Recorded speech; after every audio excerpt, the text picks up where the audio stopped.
Okay, our next speaker was meant to be here, but he's still in New York City. As you can imagine, he's one of the speakers who caught up in the middle of this visa crisis. And we actually waited until the last minute, but hey, he couldn't make it. But he was so disappointed, so I said, why don't we record your talk? And we will show it here so that you can watch it later maybe. He said great, and he did so. Bryan Walsh is a long-time Time magazine correspondent who covered many stories, many projects about environmental issues. He was the first reporter who covered the SARS virus from Ground Zero in Hong Kong and became a bureau chief in Hong Kong, in Japan. And then he recently got back to New York. And he's continuing his projects in New York City now. He just became a father 2 weeks ago, but it never stopped him from coming here until the visa crisis. Anyway, how I got to meet him was because of this Time cover when I saw in 2013. I picked it up from an airport, I think it was in New York or so, and as a bee fan and as a honey fanatic, I read the whole thing. It's a big coverage, basically. I read it all and more about his work after that. And when I reached him about YEDİ, I asked him to talk about this coverage, and he said yes, and that's what he recorded for us today. So maybe you will get as excited as I am when I first saw it. John, let's roll it. Hi, my name is Bryan Walsh, and I'm a journalist in New York who covers science, food, the environment, and more. Unfortunately, as you can see, I'm still in New York and wasn't able to make it to Istanbul for the conference. But the organizers were kind enough to allow me to record the talk that follows. We'll start off first with a video. Albert Einstein once supposedly said that if bees disappeared from the face of the earth, mankind would only have 4 years left to live. Now, there's no evidence that he actually said that, but he does touch on a real concern because the honeybees are disappearing. Those are all dead. All dead bees. Just like that. The term is called colony collapse disorder, and it refers to something that's been happening with honeybee hives over the last decade or so. Suddenly hives are dying. Bees are fleeing the hives for reasons we can't really understand. We lost 43% of bee colonies over the last year. That's important because honeybees are a key part of agriculture. They pollinate a number of fruits and vegetables, from almonds to blueberries to apples to cherries, scores of others. There's a number of possible reasons causing the colonies of honeybees to collapse. One are pesticides. There's a new class of chemicals called neonicotinoids. Now, they have an impact on bee nervous systems. They have navigation problems, they have flying problems, and it seems to kill them in large numbers. Another are parasites and mites that actually attack the beehives themselves. One is called the varroa mite. It's been around for about 20 years, and it's been probably the biggest single cause of bee loss in that time. Then there's also the simple fact that bees are running out of nutrition. Bees really depend on flowers, wilderness, wild spaces in order to pollinate, in order to gather pollen for their own hives. But increasingly, farmers, because the price of corn and soybeans has gone up so much in recent years, have been replacing all that open area with crops. And as a result, bees are encountering what's almost like a food desert for them. If the honeybees really do disappear, it's not likely that mankind will follow them in 4 years. But certainly our dinners have become a lot less colorful and a lot less varied.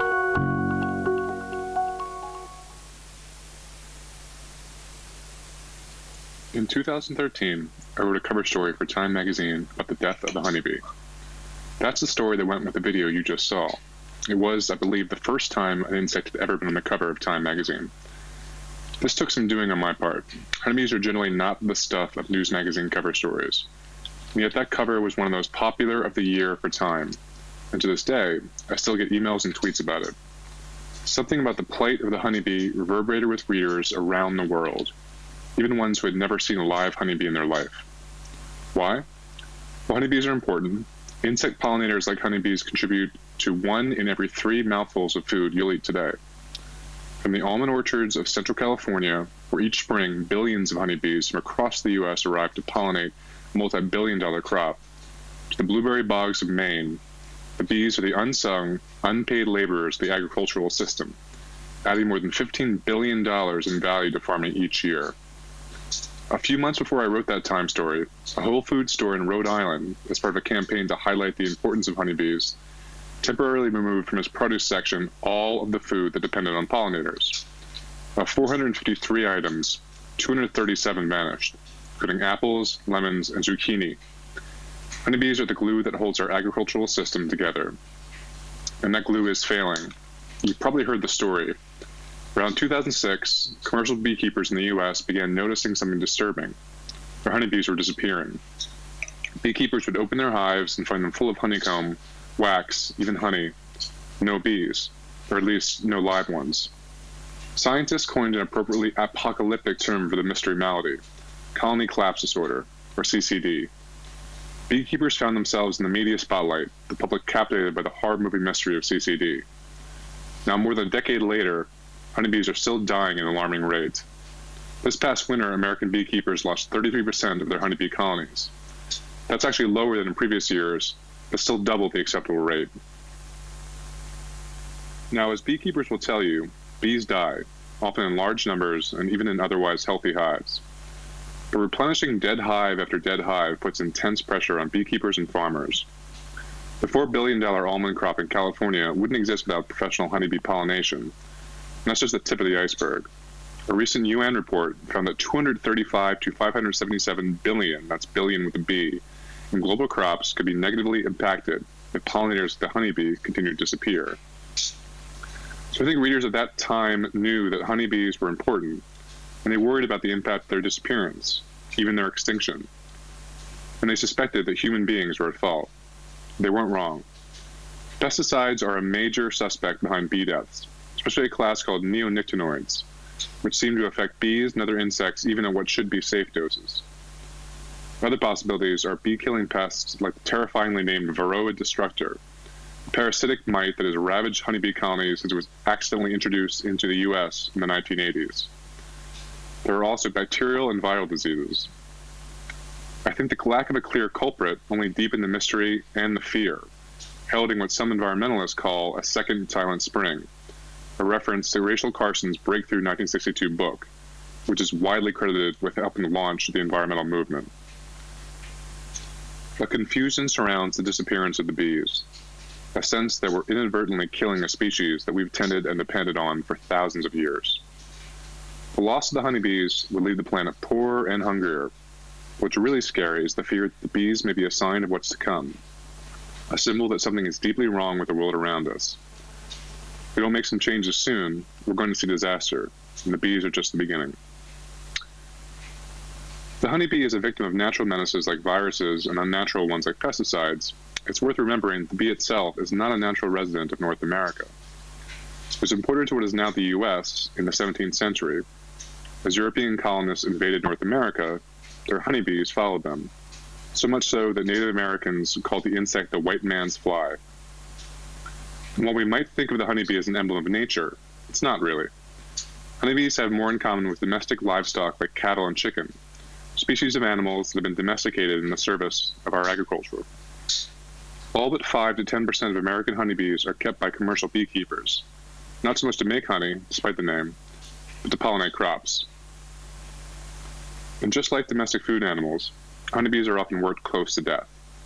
Even in normal conditions, a colony of honeybees might lose 10 to 15% of its number over a winter.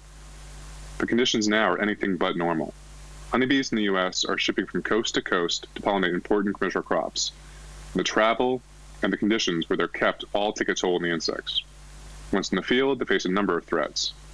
American farms are cloaked in pesticides, and the neonicotinoids are particularly toxic to bees. A study released just this month found that 3/4 of all honey worldwide is now contaminated by these neonicotinoid pesticides.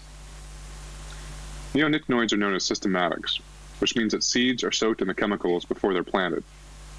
There's really no way to prevent bees from being exposed to some level of the chemicals if the pesticides have been used nearby.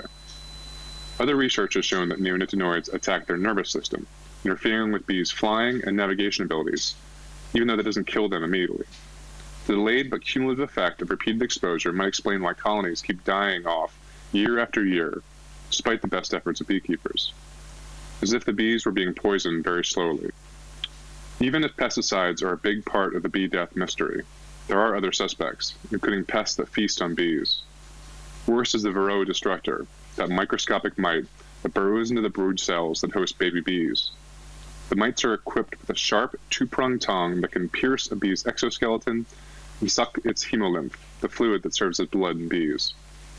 And since the Varroa can also spread a number of other diseases, such as the bee equivalent of a dirty hypodermic needle, an uncontrolled mite infestation can quickly lead to a dying hive. There's also the simple fact that beekeepers live in a country that's becoming inhospitable to bees. To survive, bees need forage, which means flowers and wild spaces. Our industrialized agricultural system, that system that uses bees, has conspired against that, transforming the countryside into vast stretches of crop monocultures, factory fields of corn or soybeans that are little more than a desert where honeybees starve of pollen and nectar. In some ways, those honeybees are starving to death. But this is a conference about extinction, and should rest assured in this much. Honeybees are not going extinct.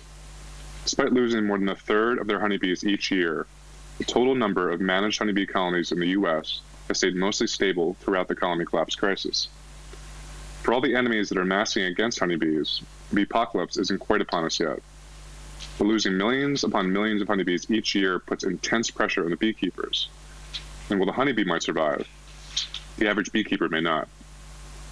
As valuable as honeybees are, the food system wouldn't collapse even if they did disappear. The backbone of the world's diet, grains like corn, wheat, and rice, is self-pollinating. But our dinner plates would be far less colorful, not to mention far less nutritious, without blueberries, cherries, watermelons, lettuce, and the scores of other plants that would be challenging to raise commercially without honeybee pollination. How challenging? In southwest China, where wild bees have all but died out thanks to massive pesticide use, farmers now laboriously hand-pollinate pear and apple trees with brushes. Scientists at Harvard and in Japan are experimenting with tiny robot bees that might one day be able to pollinate mechanically. But neither solution is economically feasible. We know how to save the bees. We could place tighter regulations on the use of pesticides, including the neonicotinoids, which Europe has already done. We could do more to support the planting of wildflowers and other bee-friendly plants around farms, so honeybees doing the hard work of pollination will have the food they need to survive. America, and so many other countries, is suffering from a nature deficit disorder, and the bees are paying the price. Already, commercial beekeepers have adjusted to the threats facing their charges by spending more to provide supplemental feed to their colonies. Supplemental feed raises costs, and some scientists worry that replacing honey with sugar or corn syrup can leave bees less capable of fighting off infections. Beekeepers living adrift in a nutritional wasteland have little choice. The beekeeping business may well begin to resemble the industrial farming industry it now serves.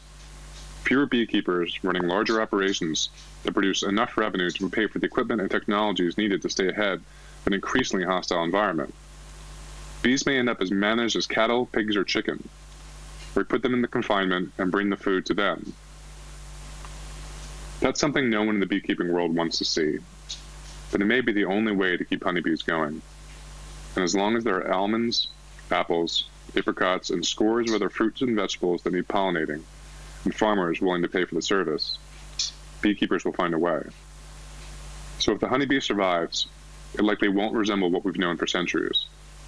But it could be worse, because there are bee species that really are in danger of extinction. For all the recent attention on the commercial honeybee, wild bees are in far worse shape. The rusty patch bumblebee, a wild bee species that pollinates crops from apples to alfalfa, was recently the first bumblebee to ever be added to the U.S. endangered species list. Its numbers have plunged nearly 90% since the late 1900s. The International Union for the Conservation of Nature estimates that more than a quarter of the 47 native U.S. and Canadian bumblebee species are currently at risk for extinction. It gets worse. 50% of Midwestern native bee species have disappeared from their historic ranges over the past 100 years. 3 bumblebee species are already believed to be extinct. More broadly, a study published this week looked at 27 years of insect collection data from German nature preserves and found that the total biomass of flying insects, including bees, had fallen by a seasonal average of 76%. It's a 3-quarter drop in less than 30 years. same things that are killing honeybees are killing wild bees too. The difference is that wild bees, just like wild animals in general, have no human keepers to take care of them. They simply die, part of the 100,000 animal species that die off each year, nearly everyone, without the fanfare or the notice that we're giving honeybees. This is what happens when one species, and that would be us, human beings, becomes so widespread and so dominant that it crowds out almost everything else. It won't be a second silent spring that dawns. We'll still have the buzz of the honeybee in our ears. But humans and our handful of preferred species may find that all our seasons have become lonelier ones.